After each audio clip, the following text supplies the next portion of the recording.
Well, hello everybody. I hope you're all fantastic. I see some people are in here. Let me know if you can all hear me loud and clear. In the past, I've had some trouble getting live streams started, and I think I've figured out what the issue is, but I would love confirmation. So just let me know where you're all tuning in from and if you can hear me. And I have a super chat already, which is amazing. Thank you. This one is from Sean's Cubs fan 1.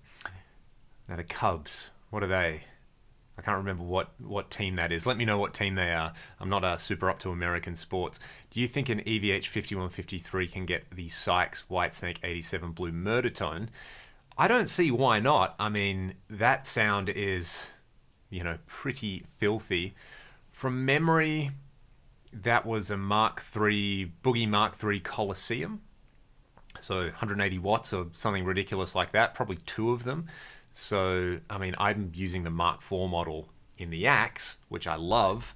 It's probably the closest thing to that. And you can hear there's definitely a bit of that kind of Whitesnake inspired thing going on.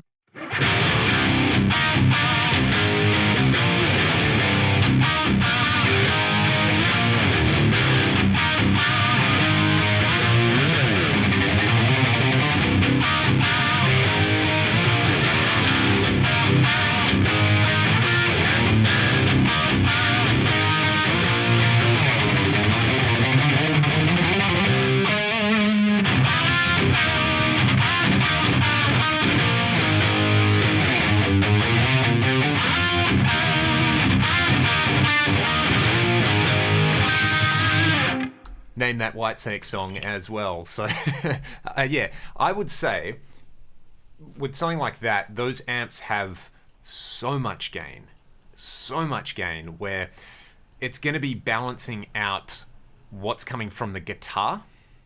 So I know for anyone who's familiar, I have a Greco Les Paul copy here that's kind of like a Sykes style thing. I put a Gibson Dirty Fingers in it, and that definitely helps with the crazy screamy pinch harmonics.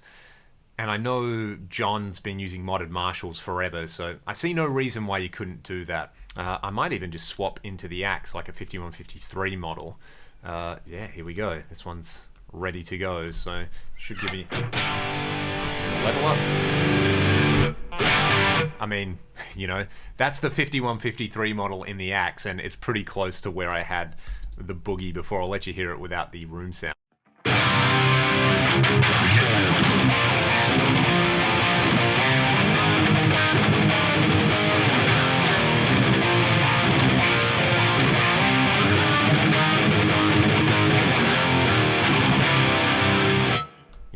That song's originally an E standard, not drop C, but yeah, as long as you're cool with basically the philosophy around it would be the same that the kind of Mark series philosophy is, which is like cut some bass pre-gain, and you could use an EQ or a boost pedal to do that. I'll just keep the bass a little bit lower, probably turn the depth control up a bit to get that kind of giant chungus happening in there, and add some reverb and maybe a bit of delay in the back end, and you should have a pretty good time. So Cubs are baseball. Alrighty, and we got people from all around the US here, and Canada, which is amazing. We have Jelly Didi from Finland, which is awesome. It must be either really late there or really early in the morning. It's almost 10 a.m. here in Perth. Yeah, man, and shout out to Tim. So cool you're in the chat, man. Yeah, the 5153s. It's good. It's high gain made easy. For anyone interested on the amp settings, let me drag that in. Using the magic of the internet, I should be able to... There we go. So what do we have? Like, this is really funny, right? So the first year we toured the States, I went to Guitar Center trying to find a rig. A Guitar Center in Oklahoma City. I think I played basically every amp there. And I ended up getting a 5150... No, not a 5150. A... What's it called? 6505. Oh, that's me. Yeah, the PB6505. So the combo, the 112 Plus. I think I paid $400 for it at the time, and like the Aussie dollar was better than US, so it was like 350 Australian dollars, which is basically nothing. Got this amp, did that tour with it, did the next tour with it. I think we did 30 shows on the next tour in 2013, so did about 40 shows with it, and then I traded it right at the end of that tour. I think I got $200 back. So it worked out something ridiculous where it cost me about $3 per show to have that amp. But I love the way that sounded, and the way I used to set it was like bass and treble at about 6, mid at about 4, and the resonance and the presence facing each other. The point of this story is, like, you can see that that's basically what I've plugged in here, like bass and treble up around 1 o'clock, turn the presence and mids down a little bit, and you have yourself a pretty slam and high gain sound. And I've gone again. What am I doing? All right. Fractal Audio is based in New Hampshire. Yeah, Plaistow, is that the place? I've never been to the factory, but yeah, they're in New Hampshire. So I don't know. New Hampshire's pretty small, right? It's probably one of those small states where you don't have to pay a lot of tax, so a lot of businesses go there, which makes a lot of sense to me. Australia and the US, the state-by-state tax thing always used to get me. You go to the store, you see something, you're like, oh, that's a good price. And then you go and it's like, oh yeah, plus tax, it's what you would probably expect to pay. And you're like, ah. So yeah, here tax is just added. So what you see is what you get. I much prefer that. So this one comes from Charles Wagner or Wagner. How many guitars do you own? Over 30. Don't have an exact number on it, but yeah, this is there's a wall there as well which you can't see, and there's stuff in storage, and there's things in various states of disrepair as well. So hey, Jason Tong. I'm going to show you guys something. If you haven't checked out Jason's channel, Headfirst Amplification, do yourself a favor, but let's see this really quickly. Sneak peek, if you will. Some point over the next week, this thing is very, very good. Very, very good. You can see the Headfirst thing on it. This is Troy from the Gear podcast. This is his 77 JMP badge Marshall, and Jason at Headfirst got the chopstick on it, put it that way, and man, it is sounding sick. Such a cool amp. Such a cool amp. That was the one on... Basically, Troy bought that amp and we went and re-recorded the guitars on our first EP because I liked the way it sounded so much. Yeah, so that's pretty funny. Where are we? I used the DGT much live. I have done a total of 2 shows on it so far, so that's soon to be probably many more because we've got a few shows in October. We did a show on Saturday night, and I did the first couple of songs on a different guitar, which I'll talk about in another video. You can see it there. Shout out to the Rubato guitars guys, more about that. But yeah, then I did this. It's amazing. I love the way it sounds. It's right, people are like, is it your new #1 guitar? I don't know, because I probably have about 5 or 6 #1s now, but it's just awesome. Like in standard tuning, it's incredible, and I use it for a lot of demo videos, but playing it in drop C, man, it's got the chunk, you can get a lot of different sounds out of it. So where was I? So this is my main like Chungus lead patch, right? So I'll just turn the gate down a little bit, but yeah, you get that gigantic thing, but then you can use the single coils and clean it up, and it's a really sweet sounding guitar. So let's do that.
So yes, this is a very, very good guitar. I really want to grab an SE at some point. Hopefully when the next shipment comes in, I'll be able to get my greasy mitts on one. I really want to grab a gold top. So yeah, it's a fantastic guitar. It's it works with the things that I like. You know, the single cut is a little bit darker and a little bit... How would I describe it? So the single cut is a little more Sabbath. And this is just that tiny little bit more like Zeppelin. That's the way I would describe it. Even though the stuff that I'm playing sounds nothing like that. But yeah, for the kind of... The single cut in drop C, it's a shorter scale. It's got that kind of thing where, you know, you hit the strings too hard and it goes out of tune a little bit, which I really, really like. But yeah, this is slightly longer scale. It's a little more, this is a little more stratty to me. So that's what I really, really like about that. Trying to catch up on the questions. I should see what's going on here. I'll come back to a couple. I see one from Rumi or Rummy on there, which I want to get to because it's a very, very good question on there. And there's a few others on here. When is Ragdoll's next Sydney show? Work in progress. We've played Melbourne a few times this year, and I love playing in Melbourne, but we haven't been to Sydney since... last year. Actually, about a year ago. Yeah, we played at Frankie's, which is now closed, which is a bit devastating. So, yeah, hopefully soon. We just need another place to play. This one is a super chat from Spiro. Considering an FM9, what are your thoughts on the synth in terms of how articulate, accurate it is? You've played around with it. Okay, good question. So I'll show you a fun patch. There's a few ways I like to use the synth in here. My favorite one is using it to create drones. And let's do... I don't even have my drones patch on here. What's wrong with me? What is going on? That should really be on there. I'll fix this. Give me 1 second. So the drones thing is pretty cool. There's another one. I really like the ring modulator in here as well for like a pseudo synth thing, but I'll bring this patch up and let you all see it. Let's take a look at this. What do we have here? Bada-boom. So you can see a synth in parallel with the main signal. There's an envelope filter in here. There's a few other fun things. And I'm gone again. But let's just hear... let's hear this without the synthesizer and then with it. So this is just a... I'll go through the scenes on here actually. So here's the clean sound. Where are we?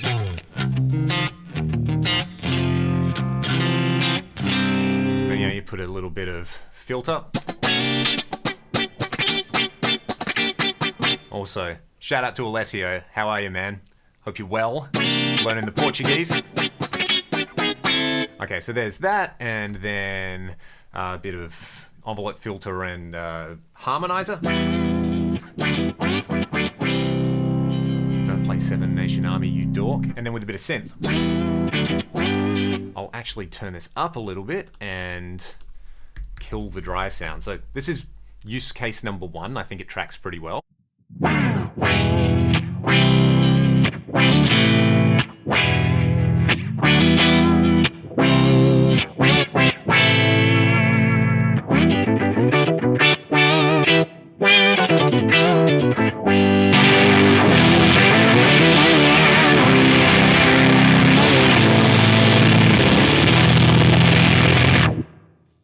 All right, so that's kind of a silly sounding thing. Let's go through.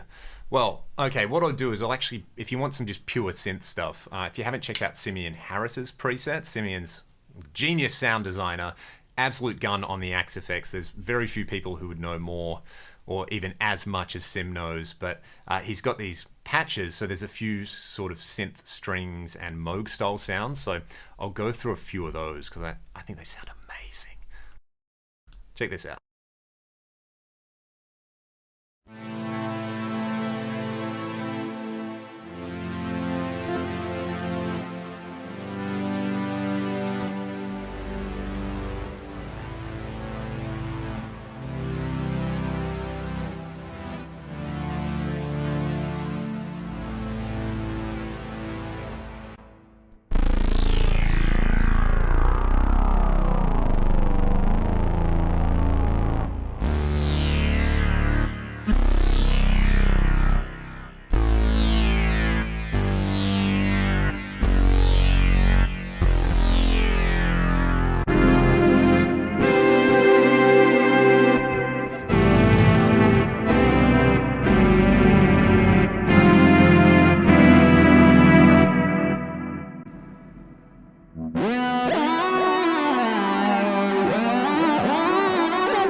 So yeah, there's a few things in there. The thing I really like though, let me, I might have to swap over to the FM3 because I should have it on there, is you use a synth block to create a drone, and you use a pitch block to change it into a chord and then change the chords through there so you can kind of play along with different drones, which I really, really like in there. That's a great way to just kind of sit down and practice. And yeah, those kind of traditional synth sounds you can definitely get.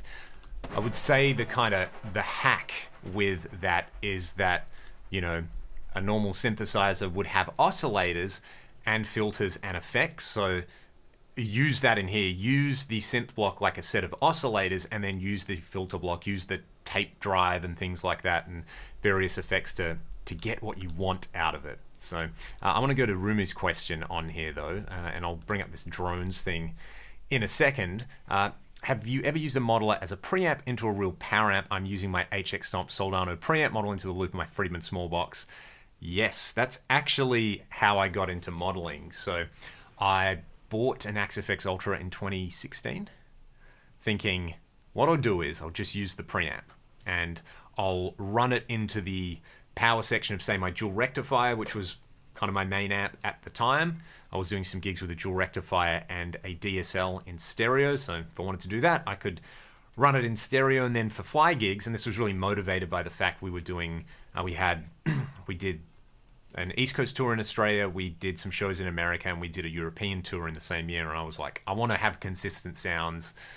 I don't want to be stuck with crap backline. And yeah, got the Axe Ultra for that, so I was like, look, worst case, I'll just go straight into the effects return of an amp, or I'll go straight to the PA.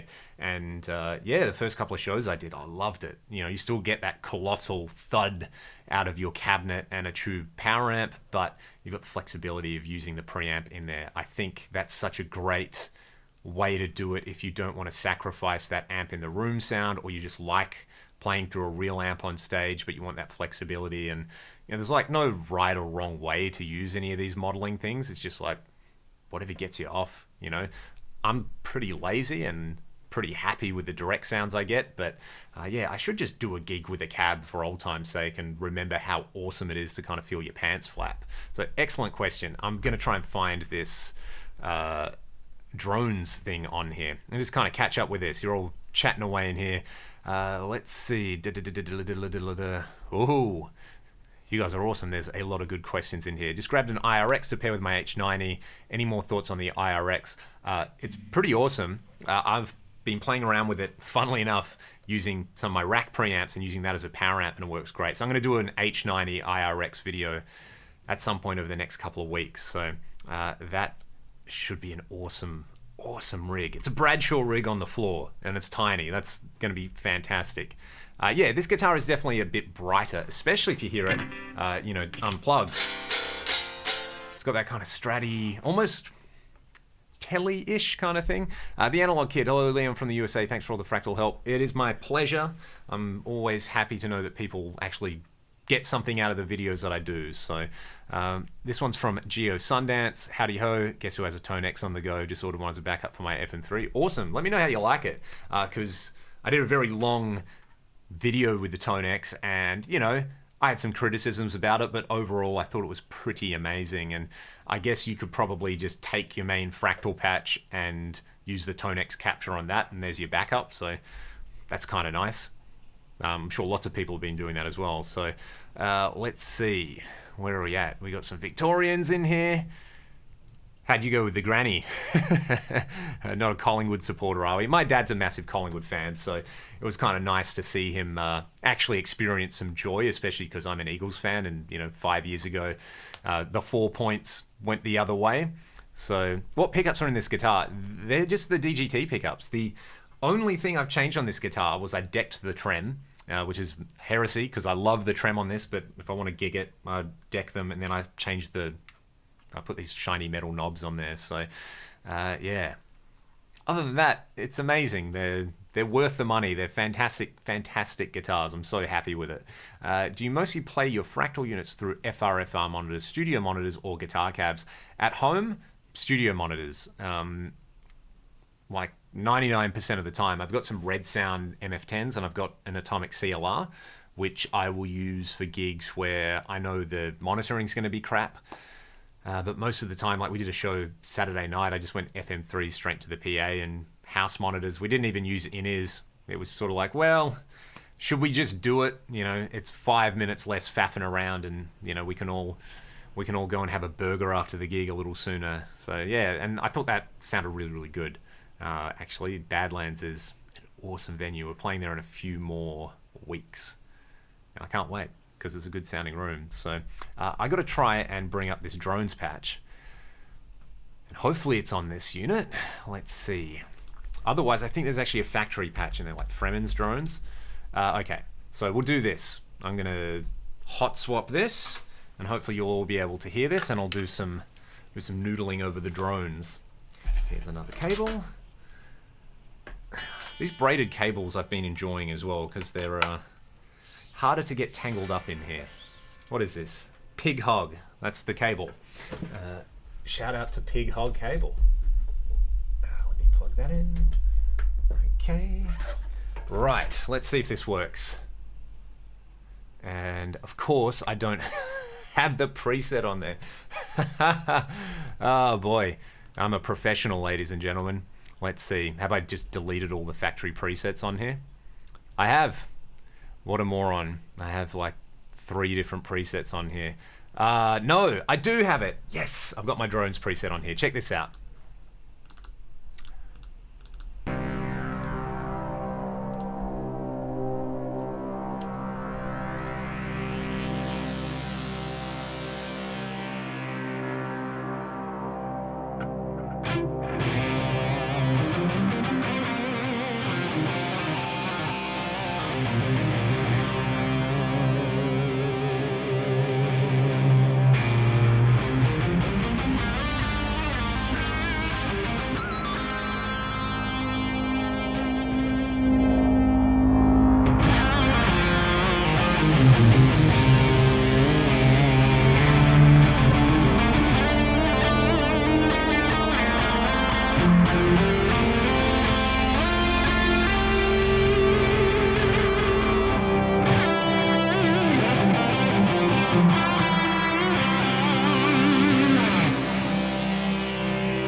Oh, that's fun. I forgot how much I enjoyed that patch. So yeah, that's the main way I use the synth in there. Sorry, that was a long way around to answer that question. And where's my other cable? Cables everywhere. Hopefully I'm somewhere here. If I miss your question, please ask me again. Let's see. They don't get tangled. They don't have a memory. That's a great way of putting it. And not having a memory when I'm playing through something sometimes is a nice thing on there. Let's see, where are we at? Do the Metallica dual amp preset. You're talking about that JCM 800 Mark Series thing. I can probably play that for you at some point. I think I've got it on here. So where are we at? What pickups are in the guitar? Mark Tanner going for the Dockers. Won't hold it against you, mate, but Troy will be very, very happy to hear that. So I'll have to remind him on this week's podcast that we've got some Dockers fans in the audience. So he does the pre-game play on top of the stadium Docker rocker thing, which is pretty amazing. So, we are up here. So any of you all play the Soldano SLO30, opinions and experiences? That's a funny question that you asked, because one of the bands that we played with on Saturday was using an SLO30 and an FM3. So FM3 for effects, SLO for the tones. Thought it sounded really, really good. They were doing like a full retro 80s thing. You know, they sounded like Lion or someone like that. So yeah, and Jacob was playing this Purple Caparison, great guitar player, really, really tasty. Had that, like, you know, Soldanos have that thickness about them, and it had that. And Jacob has an SLO and had an SP77, and he loves the SLO30s. So I'll have to try and borrow it at some point and do a video with it. So yeah, there we go. Where are we up to? Jason Tong, have you spent any more time with the EVH SDE 3000? I finally invested some real time with it over the last week, and I'm impressed with how deep its functionality is. Even the noise suppressor is killer. Yes, funny story with that one, because I heard from my buddy who works for Boss and, you know, lets me borrow stuff so I can make videos with it, that they were doing that. Hey, James Lugo is in the house. Nice to have you here, James. I've been enjoying the videos as always. I've been enjoying the vocal tapes, and yeah, it's so awesome. It's awesome to have you in here. Anyway, yes, the EVH delay. I actually sent it back recently. I did a video with that and the Strymon Dig side by side because the Dig has some pretty unique things that it does. It has this series ping pong mode, which I thought nothing else did. And I was playing around with the SDE and I was like, oh, I wonder if it can do that series ping pong thing. And because you've got two separate delays and you can route them how you like, and it gets pretty close. There is a funny thing with the modulation phase on it. That was one, I don't know if it's a bug or something like that, where you can hear it kind of sounds like there'll be points where the modulation sounds like it's at 90 or 180 degrees out of phase with the main signal, and other times when it's in. So I don't know what's happening there. I don't know if the real units do that. But yeah, it's a killer delay, man. Especially because it's got the same buttons, you know, it kind of feels like using a rack unit. It's got some heft in there. So literally the only reason I didn't end up buying it is that I bought a Dig V2 recently, and that's got presets in it, and I think the Dig's now my favorite kind of delay pedal. So yeah, awesome unit though, man. And for the wet dry wet thing as well, like that's amazing that it can do that in the box. It was one of those units where I'm like, I actually can't believe that they're making this. So yeah, what a time to be alive. Bob Warren, thank you for tuning in. There'll be some more vids coming. I appreciate that. We got someone from Paris. We got Brad Burns in here from Canada. I would love to come to Canada one day, man. The Snow Australians, as we like to call them. Can we get a taste of that Friedman IRX again? I'm waiting for mine to come in the mail tomorrow to pair with an H90. H90 and IRX seems to be the thing. I like that.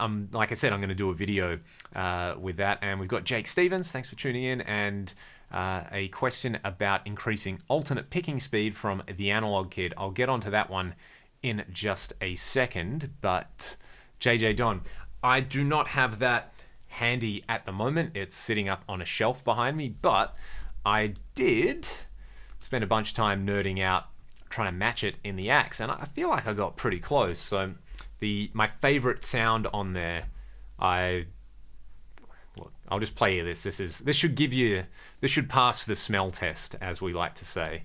So here's the IRX tone match preset.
I like it.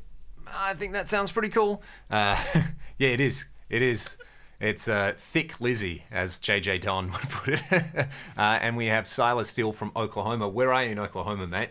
Spent a lot of time in Oklahoma over the years. Have some good friends there, and that was like a little hub whenever we'd tour the Midwest. So yeah, that delay as well for anyone interested, because we were speaking about the SDE EVH delay. I measured it. Of course I did.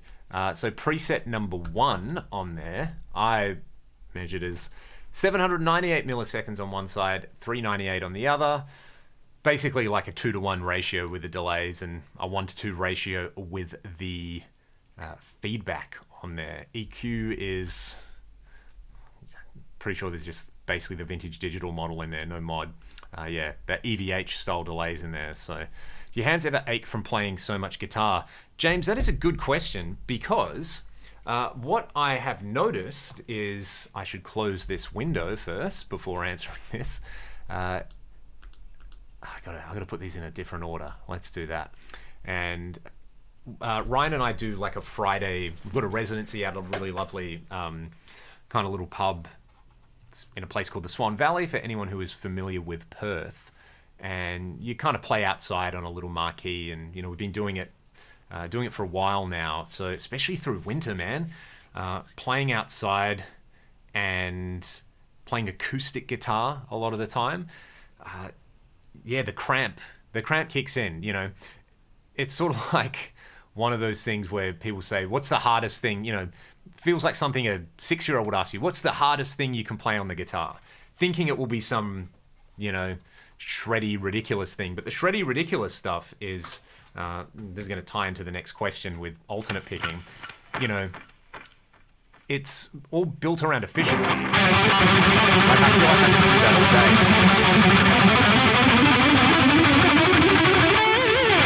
day. Cool. You know, do some legato stuff.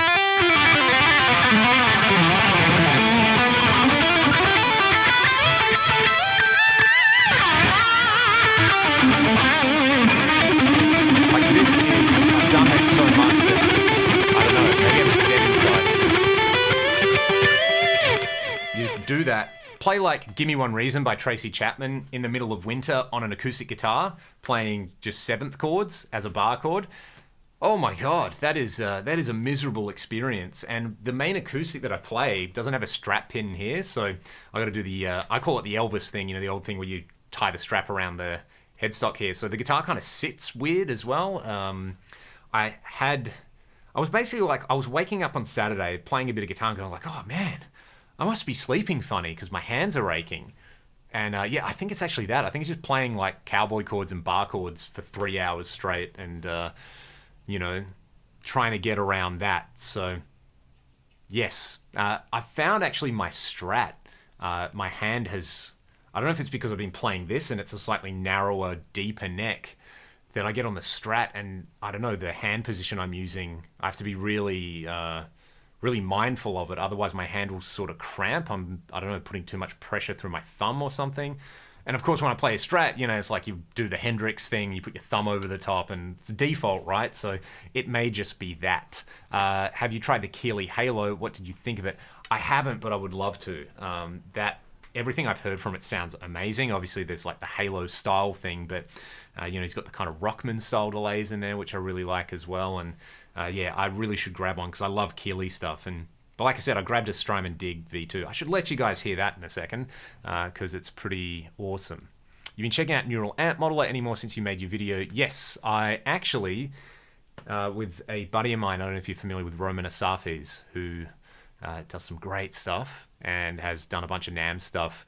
I did my video and he was like, oh, could you reamp this NAMM thing through your Soldano? So I did that, and I think he shared that. I did it at 3 different settings, so there should be my Soldano on the NAMM Tone Hunt or whatever it is. It's pretty amazing. Pretty amazing what's going down with that kind of machine learning stuff for guitar.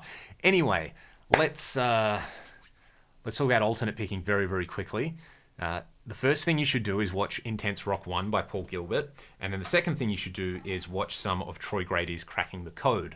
I feel like those two things just bookend my experience with practicing alternate picking. So the long and the short of it basically is like there's the classic example for me is that Paul Gilbert Sixes thing. Like that.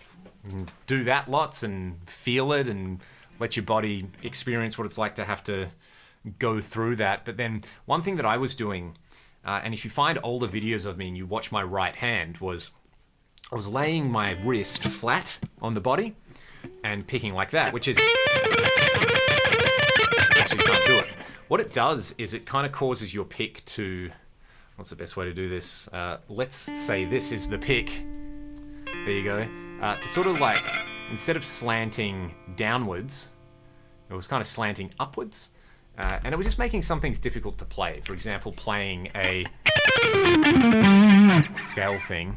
Having lots of gain helps as well. Like, it's a thing people don't really talk about. Like, yes, it's awesome to have a clean technique, but the mid-gain stuff is really hard to do with picking. Whereas you put lots of grease on it. Now we're talking. So with that hand position, that would be... it was just scrubby and not awesome. I don't know. It was not consistent. That's the thing that got me. The other thing as well was keeping my hand anchored in one spot. So when I play on the E string, I'd have to kind of reach with the pick, and it would change the pick slant on it. So basically just watching, I watched like one of Troy's videos and I was like, oh, pick slanting. That makes total sense. I don't really need to go too deep into the whole system, but I'm going to do that. So, you know, if I was going to play a multi-string thing now, my two cues are one, to hold on to the pick. Luckily I've got another one here. And the other one is basically this part of my wrist I try to have in the air, so that's off the body. This part of my wrist is on here, and that's like that gives me the pick slant, and then my hand will kind of track up and down rather than just being planted here and like reaching over. So the pick slant stays consistent. So you go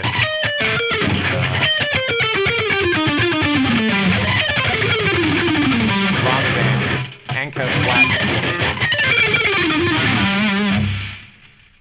That's basically all I think about, and then find some sequences to practice and do things that are musical and not just...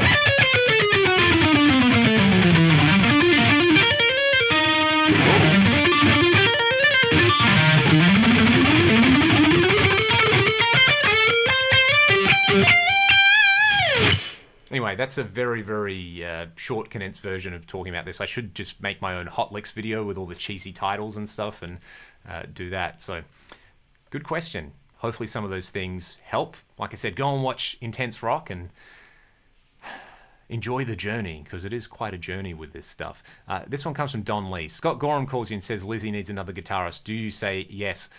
Without even thinking about it, that would be a dream gig. They're basically the reason I got into playing rock guitar. Scott is still the... When I think of what a rock star should look like, it's Scott Gorham. Yeah, that would be amazing. Absolutely amazing. And... you know, as long as I play some stuff off Thunder and Lightning so I can play some of those side things.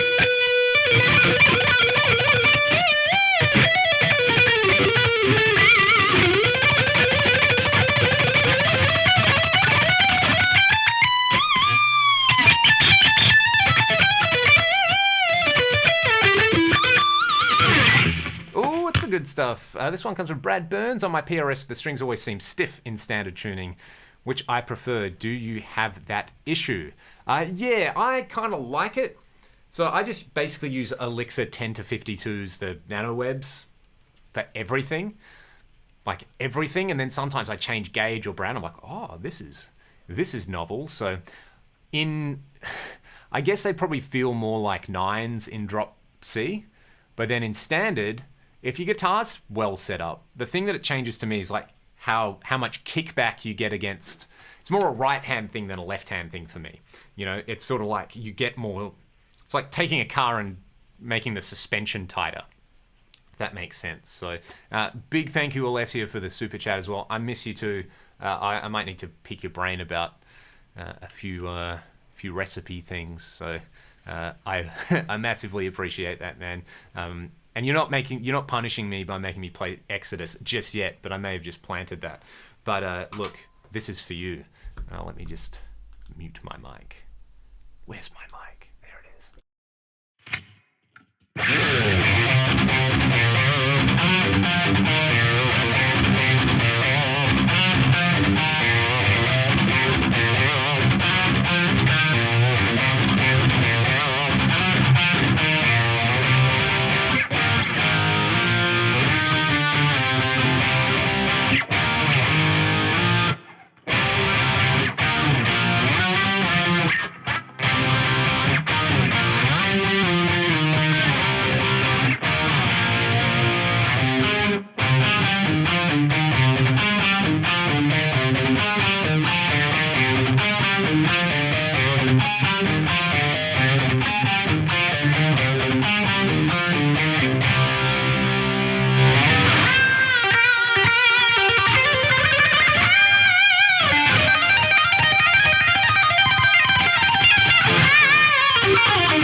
sometimes you just got to really lean into those absolutely terrible notes that you pull out of the guitar. Making chicken tenders, ooh yeah, that sounds very, very, very good.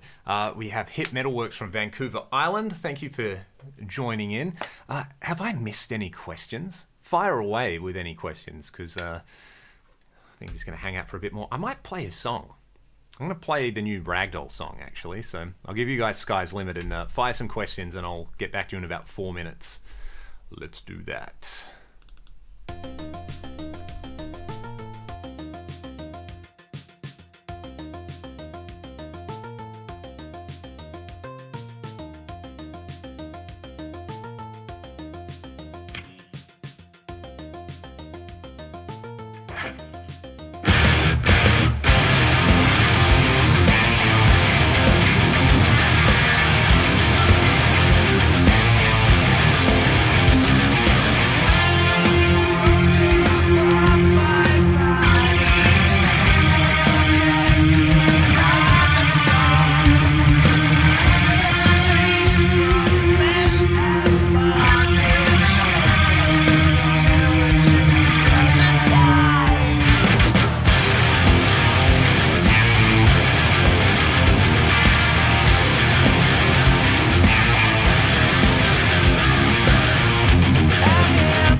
All right.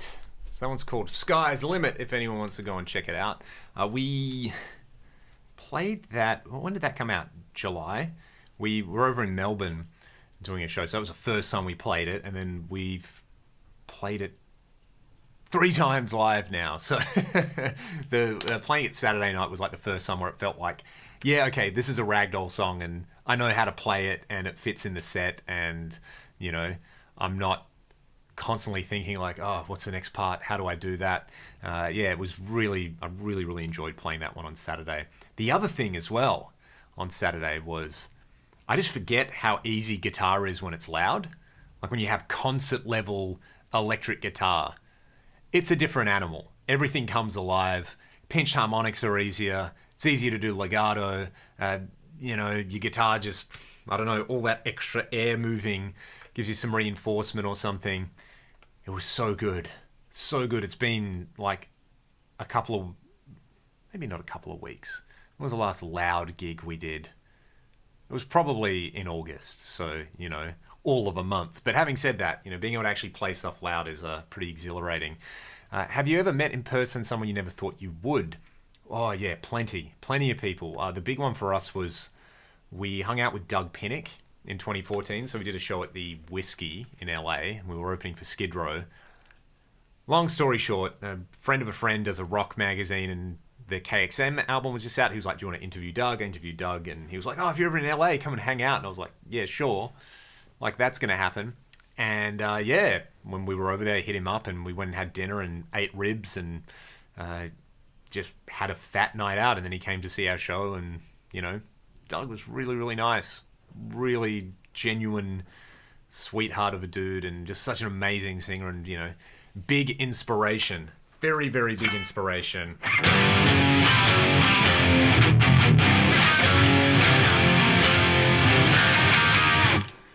Doug's the best. So that was pretty cool. There's been a few other people, other bands we've played with where you're just kind of like, oh my God, I don't want to seem weird, but actually that same night I said to Dave from Skid Row, I was like, oh Dave, you know, man, that first Skid Row album, I think I bought it when I was about 18 or something. I was like, it arrived at a really important part in my life. And he just goes, yeah, dude, it arrived at a really important time in my life as well. So, yeah, they were all really cool. They were, you know, just family men, and they played really well. And we, when we finished, we were basically just like hanging out with all their wives and kids, and it was absolutely surreal. So that was pretty cool. Have I tried the Bill Lawrence Q filter? No, I haven't, but I probably should, because my very first parts caster that I built had Lawrence's in it, and I love that thing. I still probably got the pickup somewhere. I have to try pull them out. So are they still doing the Bill and Becky pickups? I know Bill has passed away, but I should probably grab some of those. So there's a question about the Mark Series amps over here. All sounds good, but can you play Smoke on the Water? Nah, you got me right there.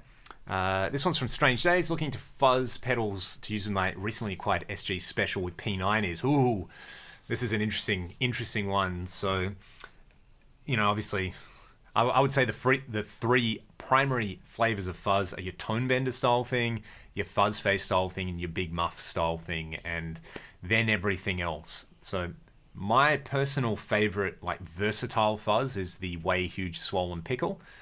I would say start there, and you can kind of morph that. It's, you know, it's a modified muff, but there's a bunch of kind of things that it does. So yeah, that should get you dooming pretty quickly. I love those.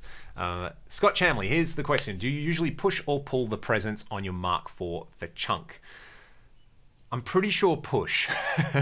So, and I do the same thing with the model. So I've got the USA lead mid gain here. I'll tell you what, let's do this. We'll copy that channel over here, and I'll pull the presence shift. So this is with the presence shift. I'll mute my microphone 1 second.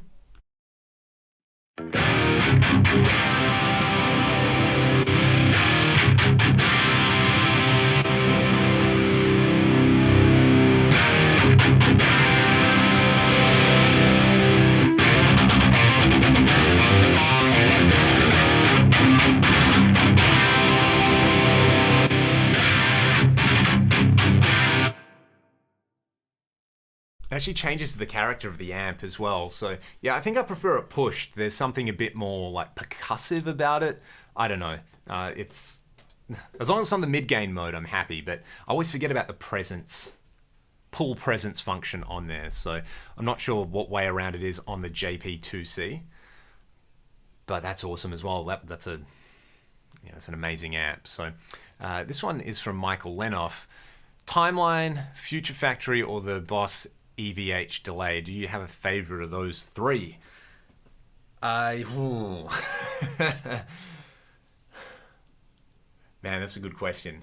I'm going to go for a fourth choice. I'm going to say the Dig. the Strymon Dig, because I have one on my board. I recently just bought one. I got one of the V2 ones. So all this, there's some stuff happening over here, but you can see the Dig. I did a side-by-side with the V1 Dig and the EVH delay. This is all fallen off. What's happening? There we go. I'll fix that later. And I could get them sounding really, really similar. The Future Factory does some genuinely different things on there, and it's a very, I don't know, it's a different interface. I think you'll either love it or hate it on there. If you're coming from Rax, you probably love it. And speaking of Rax, ladies and gentlemen, the Rack Daddy himself, Michael Torin, is in here. Everybody say hey to Mike. I saw your email today as well, Mike. I'm gonna get to it. So let's. Oh, this is a really good question. Anyway, Michael, out of those three, I think if you needed to do everything delay, the timeline's great. And if you just want like those sounds, the EVH delay's amazing and does a lot more. And the Future Factory, I think if you wanted to have like a what you see is what you get kind of pedal, they all sound incredible. So Scott Brockway as well. Shout out to Scott. What else do we have? Sorry, we need more guitar reviews on the channel. We do, and hopefully I'll have some soon. Like I said, the DGT SE and the Rubato is back in the house. There's been a few things there, so yeah, that's gonna be some more stuff. I should just, like, my friends all have amazing guitars. I should just borrow a guitar a week and review it or something. So that would be pretty cool. An 80A MP1 for less than $500 these days, Scott, is incredible, let alone 180s. So that's a great score. Well done. Well done. Oh, this is a spicy one. This one's from Stephen P. Any solution for awful sound guys? I've had some brutal results with them despite going front of house or using a cab. If we have any sound guys in the chat, make yourselves known, because I always err on the side in that situation that I'm a dickhead, you know, that if there's a problem, I'm a dickhead. But while I am a dickhead, I feel like having a dickhead sound guy is one of those, it's like going to the licensing center, or it's like having to renew your passport, you know. It's just one of those things where sometimes the less you do, the less awful it is. So any efforts you make sometimes can only just kind of push the needle in the wrong direction. Yeah, it's, I think the main thing is this, right? If you are worried the monitoring situation is going to be crap, then bring a monitor or bring a cab, you know. That's, I still feel like the default is, you know, whether you're using a head or a modeler and a power amp, stuff coming out of a guitar cab, most venues, most sound guys are going to be used to that and they'll know how to deal with it. But yeah, I feel like you have that kind of access of, you know, this is like anything. Sometimes the sound guy is great and the venue is maybe just the gear they've got is subpar, or the room itself is crap, or the people running it is crap. You know, if it's someone with a bad attitude and it's a bad room, then it's one of those things where you're like, well, maybe we just shouldn't play there, you know, because when you start off playing in bands, you want to say yes to everything. And it depends on the context. If it's your original band or your project and you're trying to, you know, do your thing and you're booking those shows, then I think that's totally reasonable. And you should go, well, we'll just never play there again. We'll find somewhere else to play and, you know, they can stick it. If you're playing in a cover band and, you know, you're getting paid to do it, then like in those situations, I just shut up and grin and bear it and let them do it. And in the kind of situation where maybe the venue's really good, but the front of house guy's not, then it might be one of those situations where if you can afford it, like find someone who you trust to do your front of house. And, you know, if you're getting to that stage where your band's doing bigger and bigger shows, or they're more important shows, or, you know, you're doing an album launch or EP launch, don't be like the few $100s you might spend on using your own sound guy. It's probably going to be well worth it, because they'll get someone who knows your songs and knows your sound. And if they need to bring some gear in, they can do that. You know, they're like the fifth member of the band, the fifth Beatle, that kind of thing. So yeah, that's my advice there. Sometimes if it's avoidable, I mean, if you can, best case scenario, use your own sound person. In situations like that, yeah, just don't make it any worse is kind of always the situation. And man, shit happens sometimes. Sometimes live sound is just dog shit, and other times it's the greatest thing you've ever heard in your life. That's part of the great struggle with all of this, isn't it? Yeah. There's my philosophy of, life goes on is probably the best way to say it. So, speaking of guitar reviews, have you had any experience with Sir? Yeah, my buddy Troy has an amazing Sir, and I have a few other friends with amazing Sirs. They deserve their reputation. John does amazing stuff. I almost bought one in 2013 in the States, and the price was so good that I'm still kind of kicking myself that I didn't. So, yeah, the Kitty Hawk Quattro any good? I have one sitting in a rack here, and I've got a demo video with it, so I think you should go and check that one out. It's interesting. The history with Kitty Hawk and Dumble and all those kind of things is well worth reading into. But yeah, looking inside it, I can see why like Red Beach called them Shitty Hawks. The construction quality maybe isn't the best, but there's some pretty awesome sounds in there. So Robert Twitty bought an Epiphone /J45 and it's excellent. Had a Gibson J45 for 4 years and sold it. Well, Robert, are you still in Thailand? I imagine the monsoon is not kind to acoustic guitars though. And we got Axlinger from BC in here. Yeah, this is a great question here from Tyler Brunel. This is a super chat. How did you develop your understanding of what makes a great live tone? I've gone through all sorts of gear and I typically end up with the same unsatisfactory results. What Scott said, like, mids are your friend.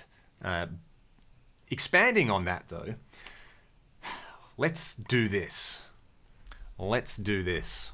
I'm going to bring up my live preset so you can see it. And we did a podcast with Angus Clark recently, who plays with Trans-Siberian Orchestra, and I've pinched one of Angus's tips in there where, let me run you through this. This looks insane, but there's not that much going on. So this is the stereo version of the preset, and the stereo thing is this dual D tune, which is matched to my Eventide, which I'm really happy with. So without it, that, and if you're listening through your phone or you're listening at low volume on your TV or computer speakers, it probably sounds a bit dull. When you absolutely crank that up, so sorry, I'll get to that point. There's the amp, there's a bit of a gate. Using my cab, no high or low cuts here, but I have high and low cuts here. And I mean, this is one thing you can do with it, where you pull out a bunch of low end and a bunch of high end and you make some surgical cuts. But actually, this has been what I've been doing live. High cut at around 5.1K. That was Angus's advice there. He was like, he's playing in stadiums and his sound guy was like using the Axe effects. They settled on 5.1K. He sounded good there. So that's what I've been using. Without it, I mean, it's awesome when you're just playing it alone in the room. You've got all that extra sizzle up the top.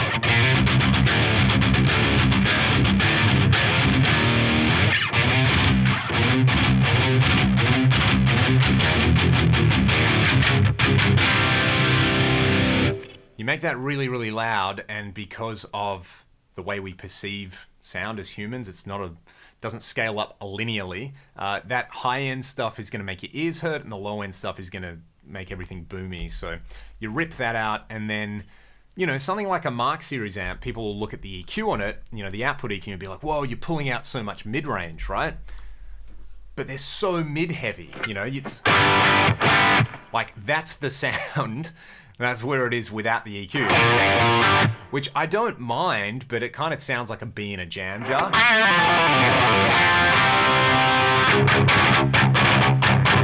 So you're like, okay, cool. I'll pull down 750 and I'll boost up a bit of 80 and a tiny amount of the high end in there. And, you go from...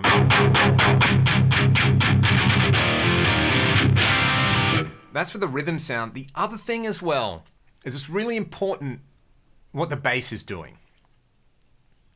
Really important. Like Ryan, for the longest time, has just been playing a Sans amp straight into the PA. He has a great sounding Ernie Ball Music Man Stingray, that with a Sans amp has this like grind about it that, you know, you probably get a whole bunch of extra information in that like 300 to 500 to 800 hertz regions. So having a chunky sounding bass guitar with a bit of grind and distortion on it, and then working around that, you know, the boogies are really, really mid-heavy, so you kind of just sculpt that around the bass tone is really important. And then like what you play is really important as well. You know, I wouldn't use this sound if I was playing like classic rock stuff strictly. I'd use a Marshall style thing, or, you know, if I was playing a funk gig, I definitely wouldn't use this. But for what we do, that's sort of that's the crux of it. So yeah, post gain mid-range, you know, that's kind of what you want. And I don't know, maybe somewhere between the 1 or 2K zone, you kind of got to find the point where your sound isn't interfering with the bass guitar, standing on its own, and optimize that, maybe cut a little bit around the bass in there. So yeah, that's my advice there. Use a Mark Series amp or a JCM 800 style amp. One alternative I have in here is, where is it? Yeah, this is, and it's almost the same sound. I was just dialed into Marshall style thing.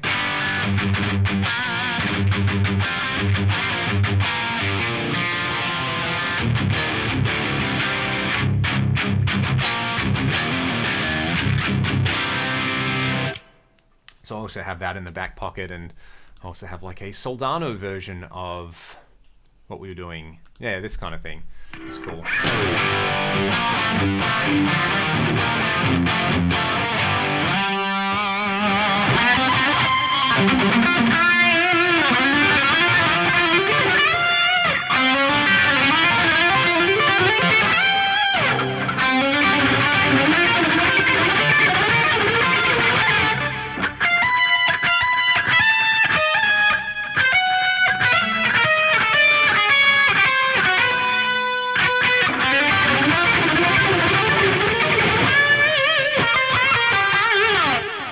Something like that anyway. So yeah, that's getting the IR right, getting the gain staging right, and not being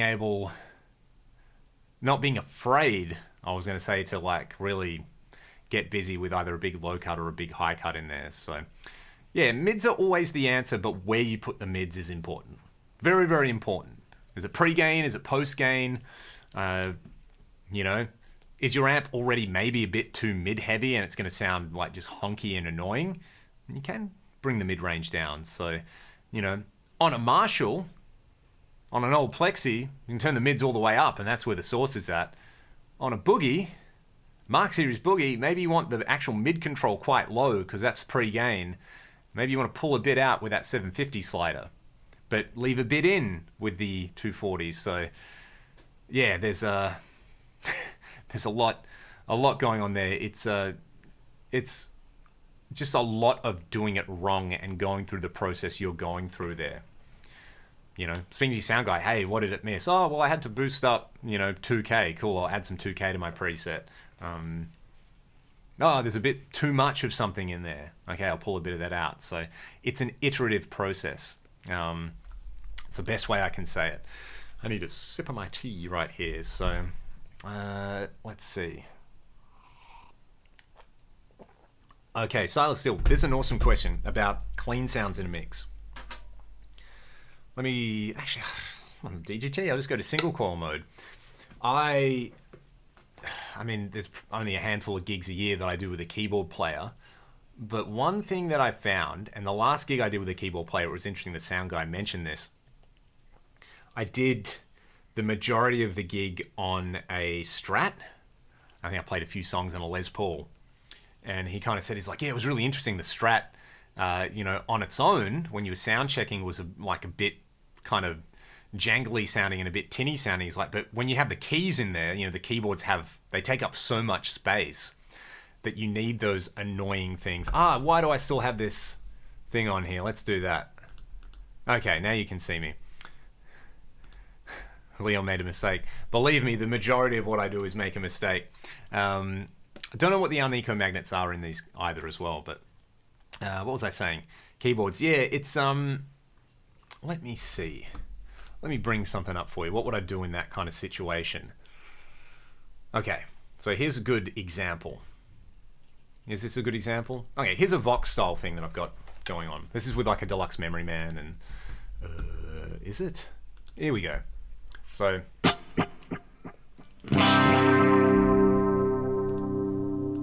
that up for you. Actually sounds really, really cool. So for that kind of thing, you know, this is with a delay before the amp.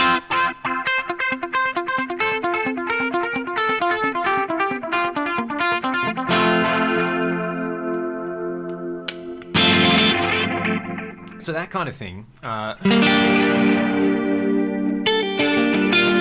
What I would do is I would add a little bit of grit to that. So not going, like, that's really clean, right?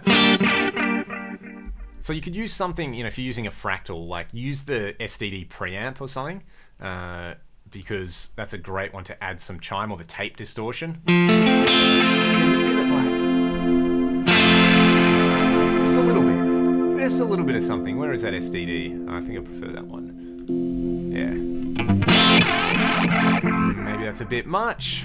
Okay, here we go. So you're kind of going from...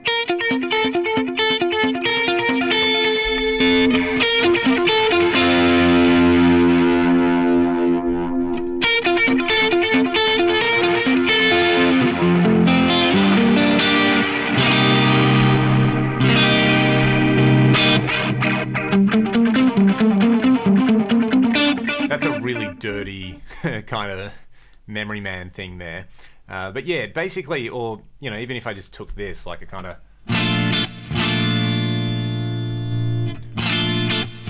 really, really clean. On its own, that sounds pretty nice. It might just lack a bit of emphasis in there. So again, if I try that SDD thing on here, drive quite low, not a lot of level. Like, you can tell there's something going on its own, but it doesn't lose the fact that it's...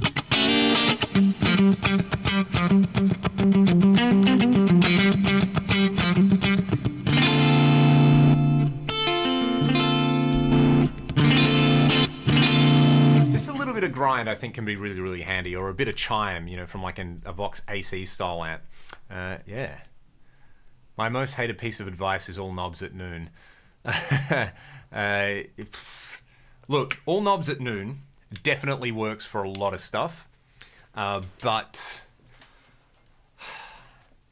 the prevalence of let's start with all the knobs at noon in a demo just kind of tells me that you don't know what the pedal or the thing is doing. Like, if you're demoing a drive pedal, I want to know what it sounds like with the drive at minimum. Start there. If you're demoing a chorus pedal, I want to know what it sounds like with the rate at minimum. If you're demoing a boogie amp and you start with all knobs at noon, I feel for you. You know, maybe you've just never played one before, but I get all knobs at noon as like, I want to start with something neutral, but all knobs at noon does not mean neutral. So anyway, there's a little rant for all of you. When you get hands on the new MXR Zakk Wylde audio pedals, I didn't know that there was such a thing. What's going on here? MXR Zakk Wylde. I see that this has come out in like the last 24 hours, so interesting. I hadn't even heard of them. Wow. Let's have a look. Let's have a look. Is this a thing? I see PMTV UK, who could be my twin. We never know that. So what's going on here? Black Label Society, Pantera. So Wylde Overdrive, Wylde Chorus, Wylde Phaser. So have they updated them, or it's an anniversary thing or something like that? Interesting. Interesting. Let's take a look. What do we got here? I should probably just go to the MXR website if it exists on the internet somewhere. Or maybe it's on Gear News. They always are a pretty good little aggregator website for this kind of thing. Let's take a look.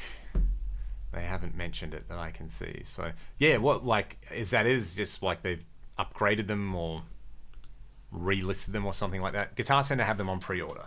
Well. Interesting. I wish PRS was lefty friendly. I feel for lefties, man.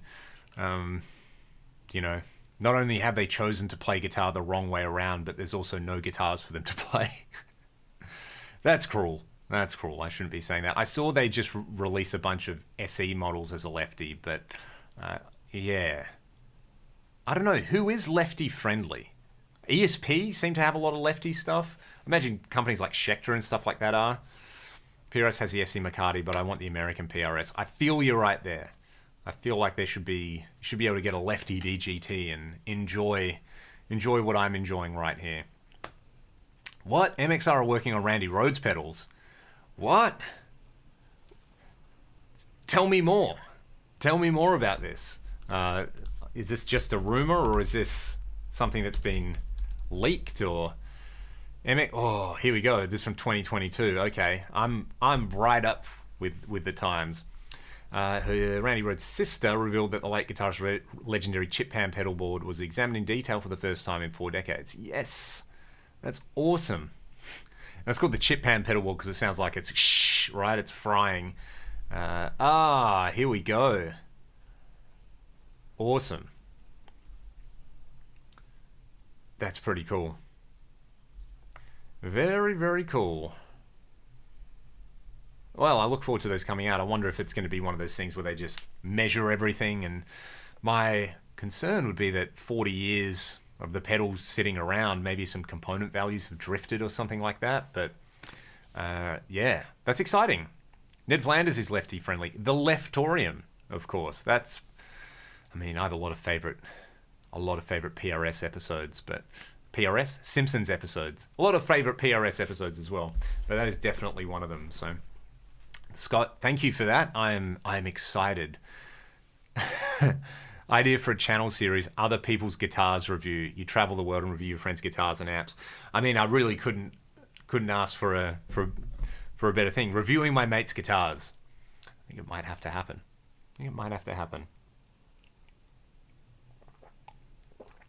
Lefty DGT for $8,000 US. Wow. So it's not cheap being a right-handed PRS player, but a left-handed PRS player doesn't sound very fun. This one's from Red Robin.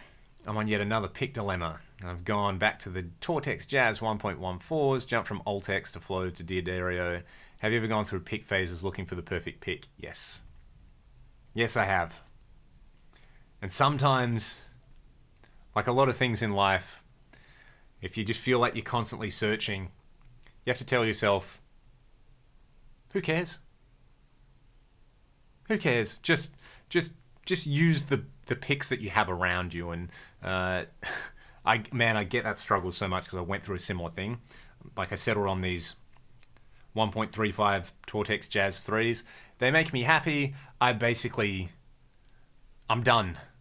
I got the pick. I got the strings. I'm pedals, rack gear, modelers, guitars. Don't mind chasing those things, but picks and strings, for the moment, I think I'm done. So yeah, I know that pick journey very, very well, and I think I've tapped out. I never tried the purple plectrum picks though. Let's see. What does a PRS LT signature model look like in your mind? Kind of like that black single cut, but maybe with the pickup, the pot scenario of the DGT or something like that. Definitely push pulls on it. That would be pretty sick. But yeah, pretty much that guitar. That's the one. That's the ragdoll guitar, right? So it wouldn't be that. You can basically go and buy my signature guitar. You know, you find a black single cut and you're done. Or find a single cut that's any color you like. Tortex Jazz 3 XL.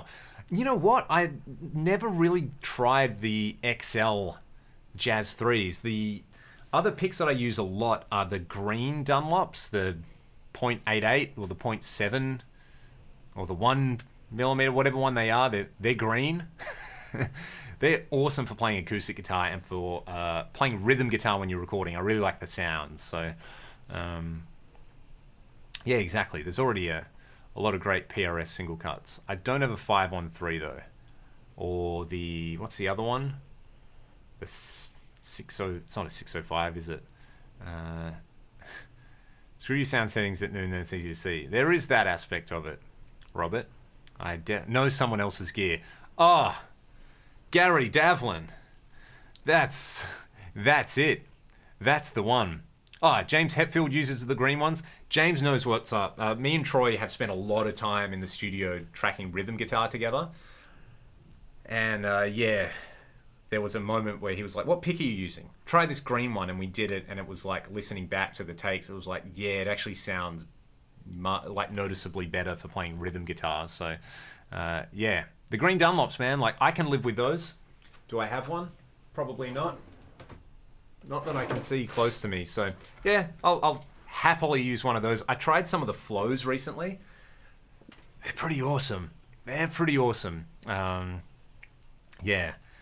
Someone asked me the other day, why would anyone use a triangle pick? And I was like, because you get 3 picks for the price of 1, right? That's kind of the appeal. I'm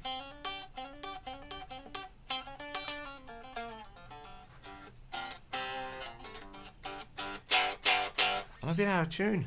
Fire away with some more questions. I'm going to hang out for a little bit longer, and then I shall depart. And got some fun stuff arriving today. So I see Fender have a new model coming out, which is going to be interesting to try. I think tomorrow is the official launch date, but a bunch of people have leaked it, so I don't feel like I'm speaking out of turn in saying that, you know, it looks like it'll be pretty interesting, kind of like their take on a quad Cortex style thing. Starlers, man, the Starlers are cool. I really like the way they look. I would love to find one day. The Mirror is another really underrated PRS as well. I think they sound great too. Sad Wings Raging, thank you for the super chat, man. That is very, very generous. Yeah. I hope you're well, mate. And I always look forward to your comments as well, because, you know, you feel it. I think we feel it the same way. We feel the same way, and we feel it the same way. A Wash 2004. I want to learn scales, but I only know chords. But I don't know single scale. What scale would you recommend I learn first? Well, learn the minor pentatonic scale, and if it's the only thing you learn, you can go and make a lot of money with that scale. And then you can think of all the other scales as like, you know, it's minor pentatonic with some bonus bits, or it's had a nip and a tuck here and there. So yeah, learn the box shape, learn the, and learn the phrasing shape.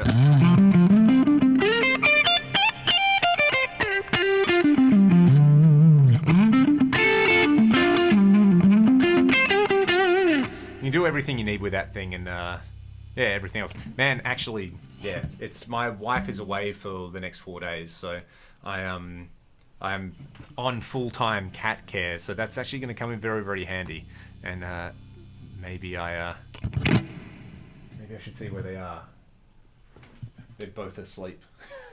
That's probably a good thing for now. I might not want to disturb them, so, but I appreciate that. JD Analog. I only know scales. I want to learn chords. Yeah, you just do the scale all at the same time, right, bro? Just a bit of.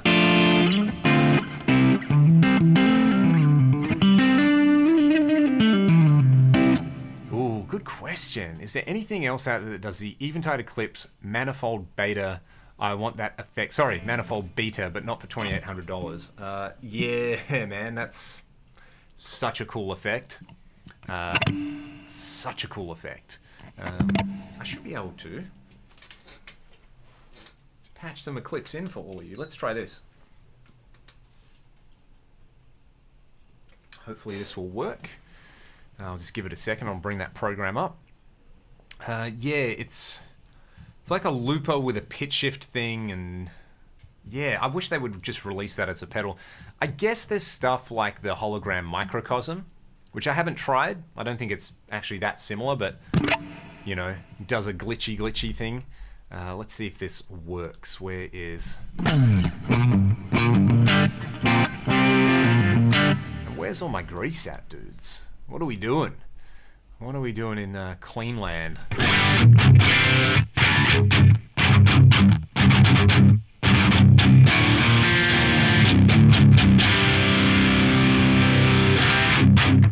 that makes me pretty happy. Why is there no... my Eclipse is on the manifold beta program. I just need to... Let's see. I'm getting no signal.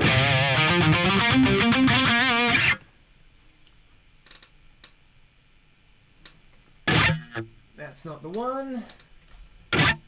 That's not the one. Here we go. This is the manifold beta program.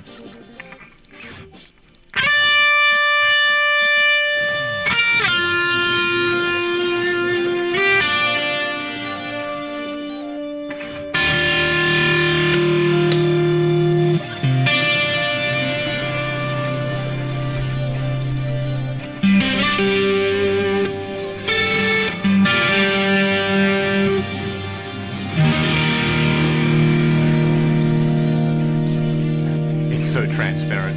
Yeah. Like, this is awesome.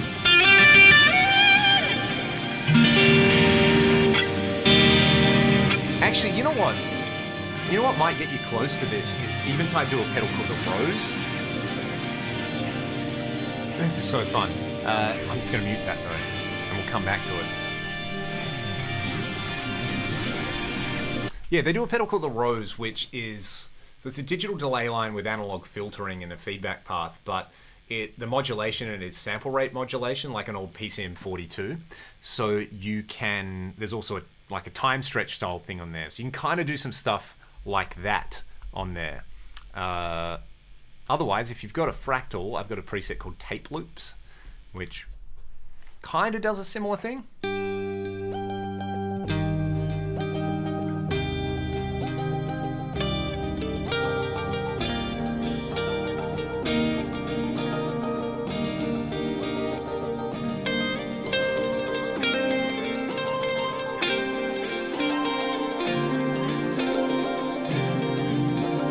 Again, not exactly the same, but pretty fun.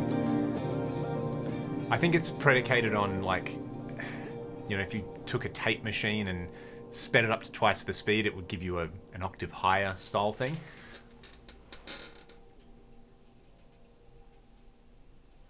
Okay, I just needed to change that. So, yeah, and like the Rose is a delay, so most of the demos you'll see are delay sounds, but the fact that you can set it as a, you know, you can have a half speed and a reverse on there. You can actually have a third speed, a quarter speed, and a fifth speed on there, which is pretty amazing. So can't wait to see it does plugged in through a microcosm. Yeah, tell me more about the microcosm, because it's been one pedal I have been umming and ahhing with. I really want to try one. I don't think they really have a dealer here, and all the used prices I see are like people sell it more used than they are brand new. So how would I describe the PRS sound? Depends which one you get. You know, this one's like an awesome old Strat and old Les Paul together. My single cut kind of has its own thing. It's a modern Les Paul. The Silver Skies and the CEs are very stratty, in my opinion, you know. Yeah, Supermassive is a free plugin, if you can believe it. Such an amazing plugin. That one's really, really cool. Is it a velour shirt? Yeah. I don't know if this is actually vintage, but it's very, very comfortable. Very comfortable. It breathes nicely. They're on sale at the moment on their website.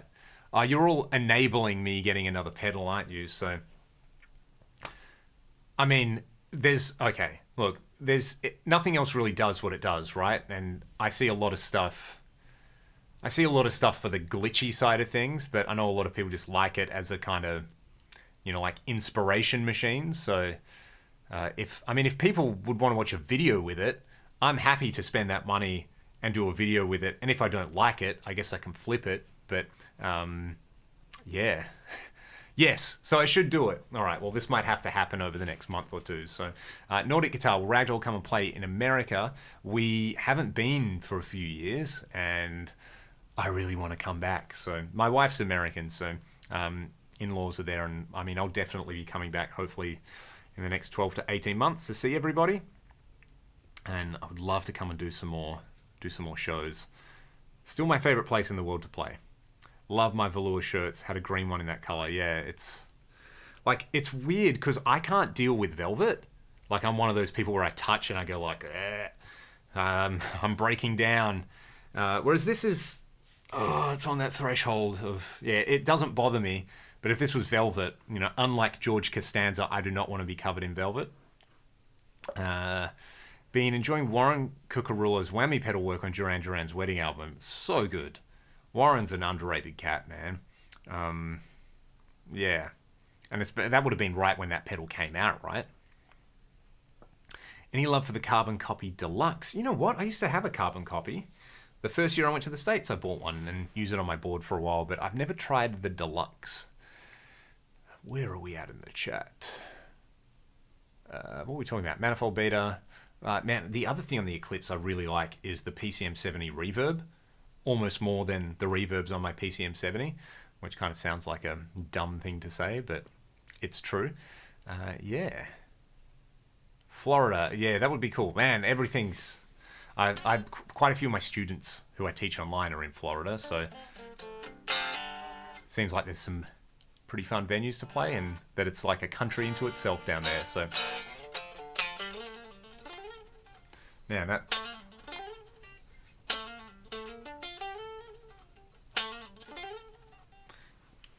That's my guitar sound.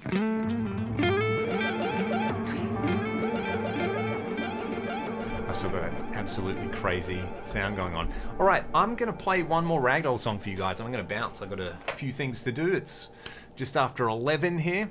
Yeah, Satchel is also still using the... what's it called? The Amplifier as well, which is kind of cool. I see some love for that unit. I think they sound great. Do you need a visa to go to America? If you're just visiting, there's a visa waiver program for Australians, so that's nice and easy. Kale, what's up, man? I'll stay on for a few more minutes and have a chat. How you been, man? I haven't heard from you recently. I hope you're doing well and your dad are well. Shout out to Kale and Neil down in Bunbury as well. I'm not worthy, Cat Diesel Power. Satchel's a beast on the guitar. Did I also receive some of the older Roland units? Oh, awesome! Yeah, it's kind of fun, man. There are some real diamonds in the rough with the old Rat gear. Some of it's just shit. Like, some of it is just don't touch it with a 10-foot pole. It's unreliable. The sounds aren't great. You know, if you've got $50 to burn, maybe it's fun to just leave it in your rack and light it up. But some of it is really, really good. And they're classics for a reason. Like, you know, the SPX 90, the PCM 70, 2290, the H3000, they are great sounding units. You know, some of them do things that really nothing else does. Some of the other stuff is just like, yeah, it's, you know, it's like the saying with guitars. Some old guitars are just old guitars. Some of them are great. Some of them are not great. So, yeah, that's pretty funny. Solo tour starts up Saturday for the next 6 weekends. Are you playing up in Perth at all, Kale? Tell people where you're playing around Bunbury if there's anybody tuning in from there. So, yeah. Yeah, we're actually 12 hours ahead of the East Coast. That is correct. Like, this is me with the noodling stuff the majority of the day, just like...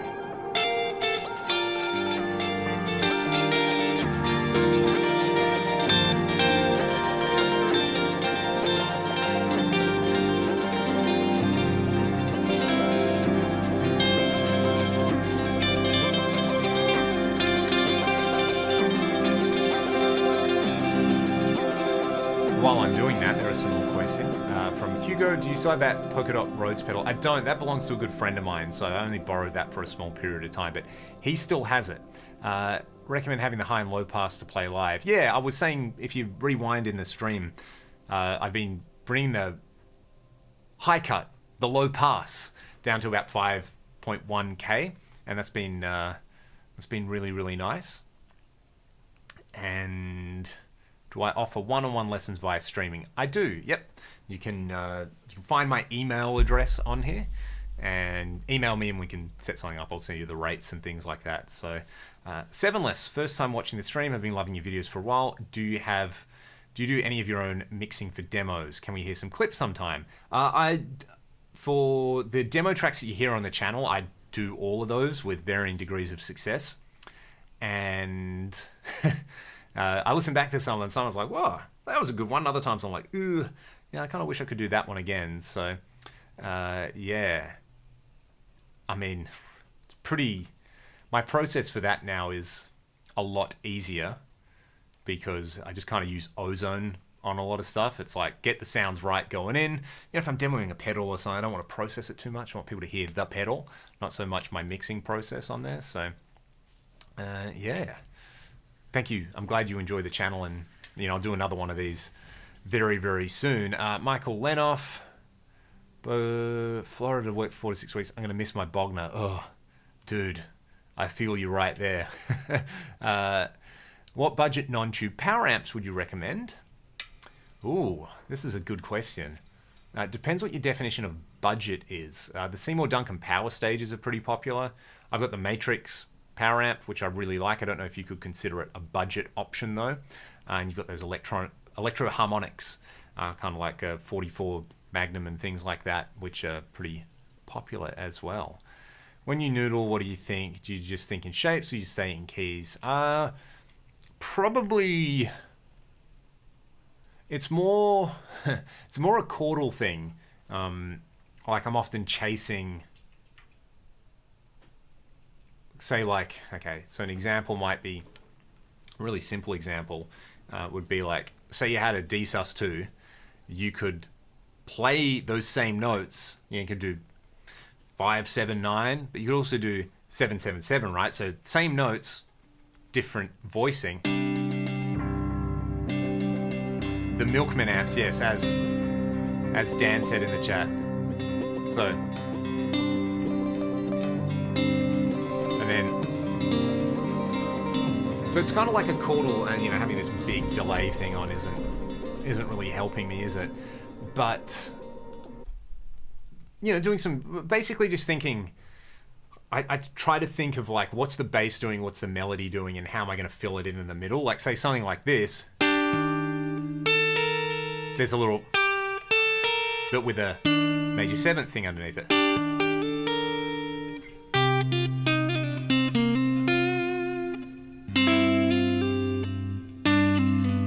And you know, you can do a Sad Wings Raging. Thank you, man. Take it easy. So, yeah, you know, if it's...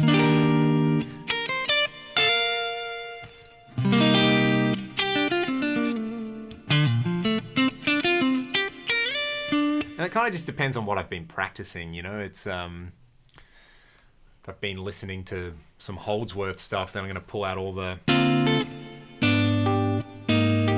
you know, the, where is it? I'm in the wrong tuning.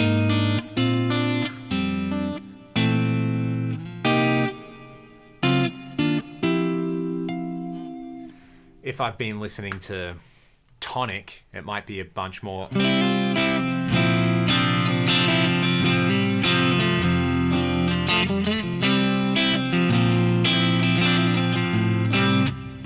It's just kind of an, it's like semi-conscious would be the thing, where I am trying to listen, but I'm also trying to be like, oh, where could I go next? Do I want to, you know, if I'm setting something up where I'm like, oh yeah, cool, I'm going to go to E7 sus4, E7, am I going to resolve that to like A major?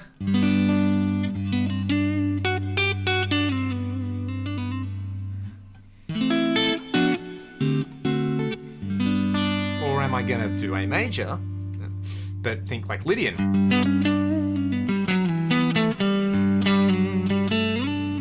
And then, you know...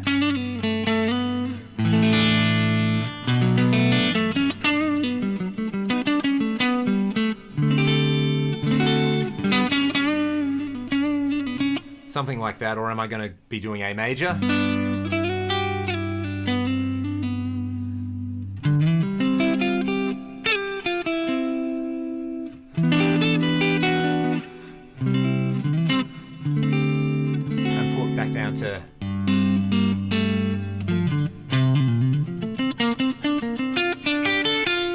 might be going like, well, natural minor. And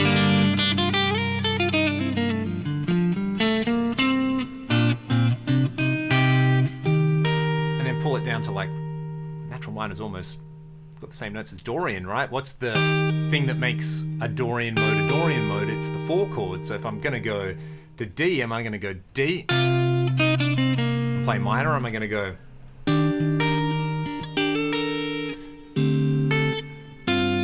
Sorry, I should go maybe something like this. I might want to go...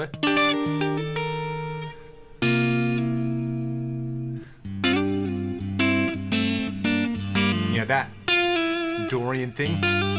Basically, I like I like a lot of movie soundtrack stuff, and a lot of that is going to be really modal, and they're going to do mixed mode stuff. So I'll sit down and work things out. Yeah, and then you kind of just come up with little tricks. You know, and a lot of the time you kind of just moving through the tricks.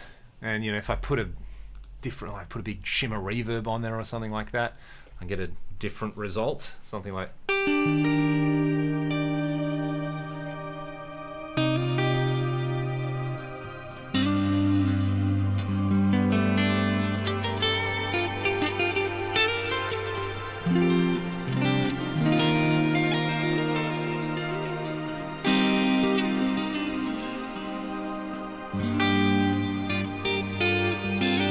Yeah, and there's a, you know, a few EJ things, a few Holdsworth things, a few like Joe Parsey, Wes Montgomery things. It's yeah, it's a nice way to engage your musical brain without necessarily having a goal in mind.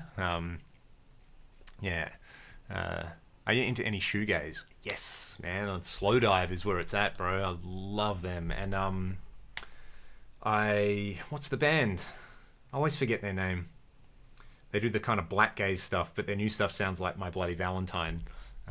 Someone in the comments, no doubt, will be able to tell me. But the Yamaha FX550 soft focus preset, I think I was able to do a pretty good job of recreating that in here. This sort of thing.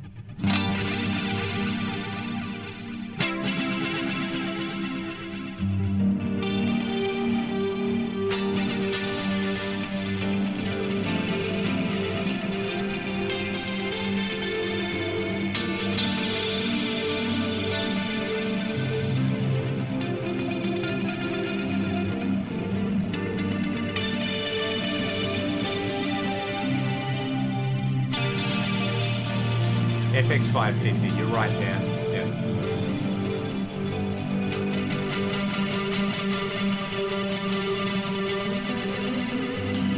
Do a bit of this.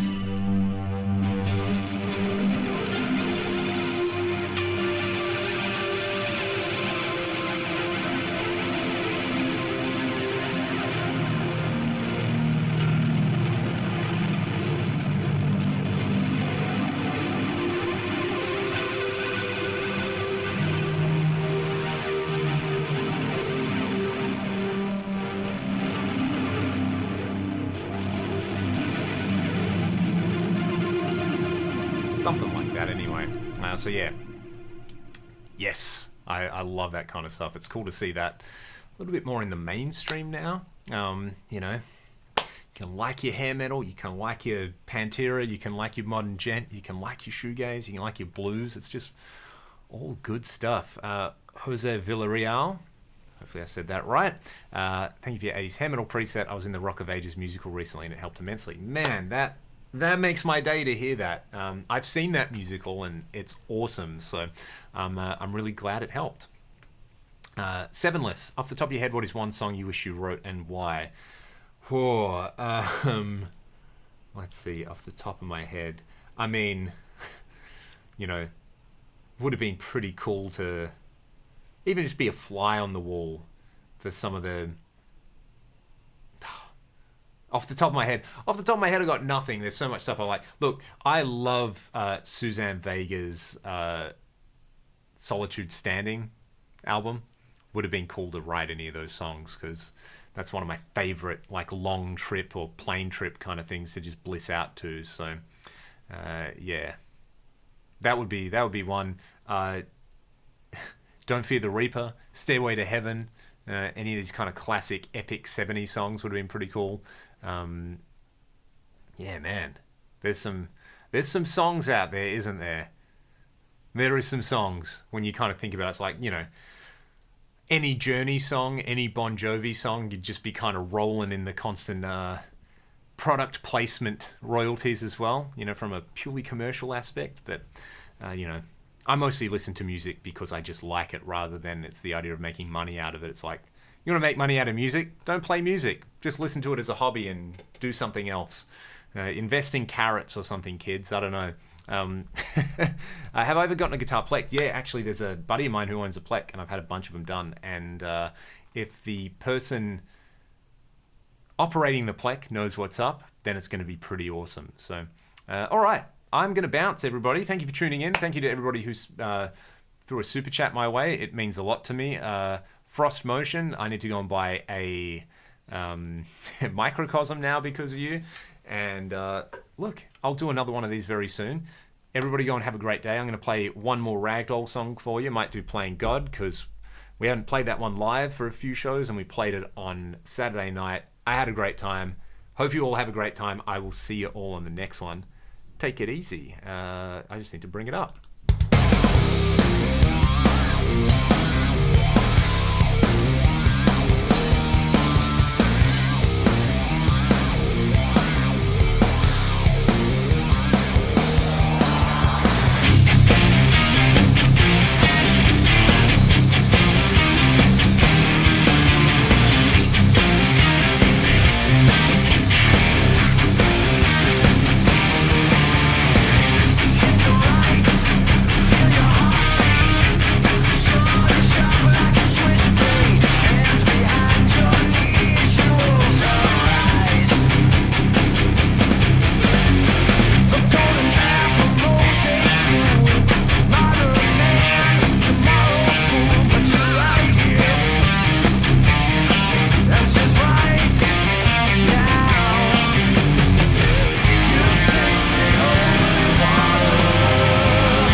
Thanks again, everybody. Hope you all have a fantastic day.